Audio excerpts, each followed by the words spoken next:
அப்போஸ்தலராகிய பவுல் எஃபேசஸ் அப்படிங்கிற இடத்துல இருந்த ஒரு சர்ச்சுக்கு எழுதின லெட்டர் தான் இந்த எபேசியர். எஃபேசஸ் அப்படிங்கிறது இன்றைய துருக்கியில் இருக்கக்கூடிய ஒரு சிட்டி. இது வணிக சம்பந்தமாக மிக முக்கியமான ஒரு நகரம்.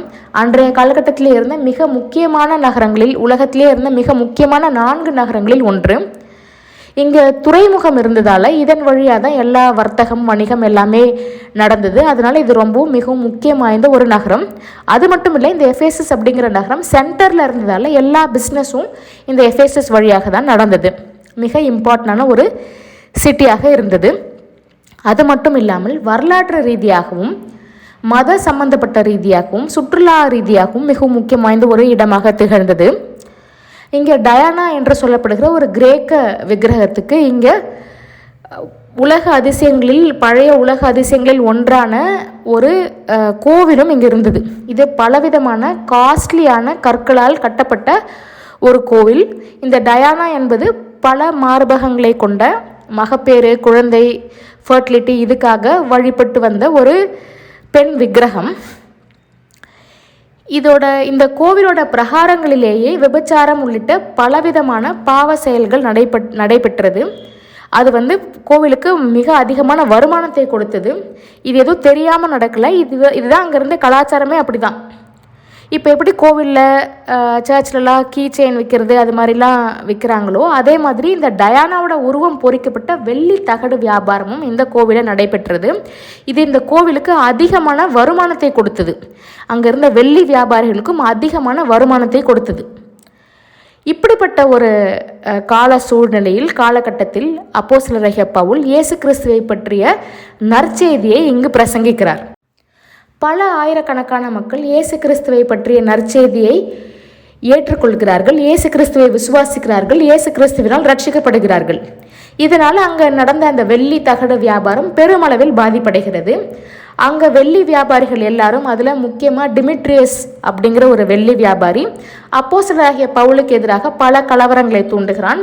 இயேசு கிறிஸ்துவை பற்றி அவர் பிரசங்கம் செய்ய விடாமல் எப்படியோ தடுத்து நிறுத்தணும்னு பலவிதமான விஷயங்களை அவன் செய்கிறான். ஆனால் அந்த டிமிட்ரியஸ் செய்ய நினைச்சது ஒன்றுமே நடக்கலை. கடவுள் என்ன செய்ய நினைச்சாரோ அது மட்டும் தான் நடந்தது. ஏனெனில் இந்த உலகத்தில் இருக்கிறவனை காட்டிலும் நம்மில் இருக்கிற இயேசு கிறிஸ்து பெரியவர். பல ஆயிரக்கணக்கான மக்கள் இயேசு கிறிஸ்துவினால் ரட்சிக்கப்பட்டது மட்டுமல்லாமல் இயேசு கிறிஸ்துவின் மீது உள்ள விசுவாசத்திலே பலப்பட்டார்கள். தேவரீர் சகலத்தையும் செய்ய வல்லவர், நீர் செய்ய நினைத்தது தடைப்படாது. ஆமென். எபேசியரில் மொத்தம் 6 அதிகாரம் இருக்குது. முதல் 3 அதிகாரங்களில் தேவன் நம் மீது எவ்வளவு அன்பாக இருக்கிறார் என்று கூறப்பட்டிருக்கிறது. 4, 5, 6வது அதிகாரங்களிலே தேவன் நம் மீது வைத்திருக்கிற அன்பிற்கு பாத்திராய் நாம் எப்படி நடந்து கொள்ள வேண்டும் என்று கூறப்பட்டிருக்கிறது. எபேசியரில் இருக்கிற 6 முக்கியமான கருத்துக்களை நம்ம இப்போ பார்க்க போகிறோம். முதலாவது, உன் தாயின் வயிற்றில் உருவாகும் முன்னே உன்னை நான் அறிந்திருக்கிறேன் அப்படிங்கிற வசனம் எல்லாருக்கும் தெரியும். நம்ம என்ன நினச்சிட்டு இருக்கோம், நம்ம அம்மோட வயிற்றில் நம்ம உருவாகிறதுக்கு முன்னாடிலேருந்து நம்ம கடவுள் நம்ம மீது அன்பாக இருக்கிறார், நம்மை அறிந்து வைத்திருக்கிறார் என்று நம்ம நினைக்கிறோம். ஆனால் தேவன் என்ன சொல்கிறார்னா, இந்த உலகத்தையே உண்டாக்குறதுக்கு முன்னாடியே அவர் நம்மை அறிந்திருக்கிறார், நம்ம மீது அன்பாக இருக்கிறார், நமக்கான நல்ல திட்டங்களை அவர் வைத்திருக்கிறார், நமக்கான வாக்குத்தங்களை அவர் வைத்திருக்கிறார், நமக்கு அவர் வாக்குத்தம் பண்ணியிருக்கிற ஆசீர்வாதங்களை நிறைவேற்றுவதற்கு அவர் முன்னவே எல்லா நல்ல திட்டங்களையும் வைத்திருக்கிறார்.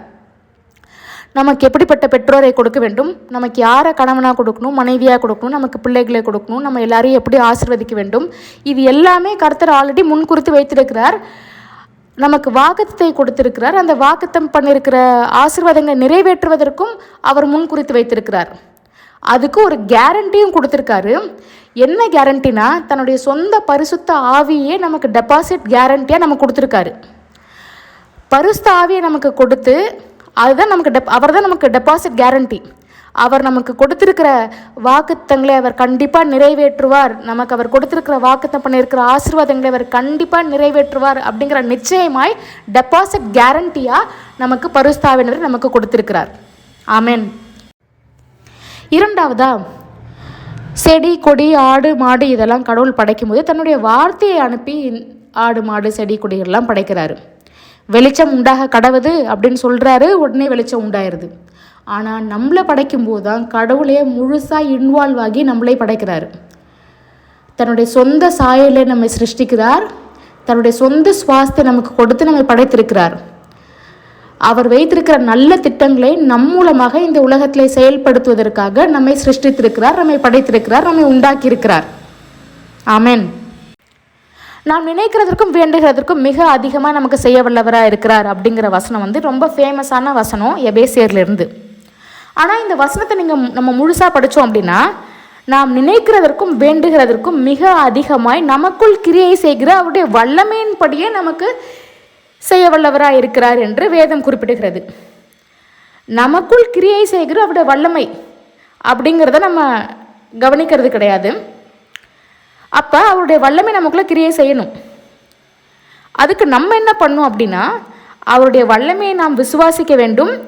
அவருடைய வல்லமை நமக்குள் கிரியை செய்வதற்கு நாம் அனுமதிக்க வேண்டும், அவருக்கு கீழ்ப்படியணும். அப்போ அவருடைய வல்லமை நமக்குள் கிரியை செய்யும். அப்போ நாம் நினைக்கிறதற்கும் வேண்டிக் கொள்வதற்கும் மிக அதிகமாய் நமக்குள் கிரியை செய்கிற அவருடைய வல்லமையின்படியே மிக அதிகமாய் நமக்கு அவர் செய்வார். ஆமென். 4வது, நம்ம தேவனுடைய அன்பிற்கு பாத்திராய் விளங்க வேண்டும். தேவனை அறிகிறதுக்கு முன்பு, தேவனால் ரட்சிக்கப்படுவதற்கு முன்பு நாம் இருளின் பிள்ளைகளாய் இருந்தோம். இருளின் சுபாவம் நமக்குள்ளே இருந்தது. இப்போ தேவனால் ரட்சிக்கப்பட்டு விட்டோம், தேவனை அறிந்திருக்கிறோம். இப்போ கிறிஸ்துவின் சுபாவம் நமக்குள்ளே இருக்க வேண்டும் என்று கர்த்தர் கூறுகிறார். ஆமென்.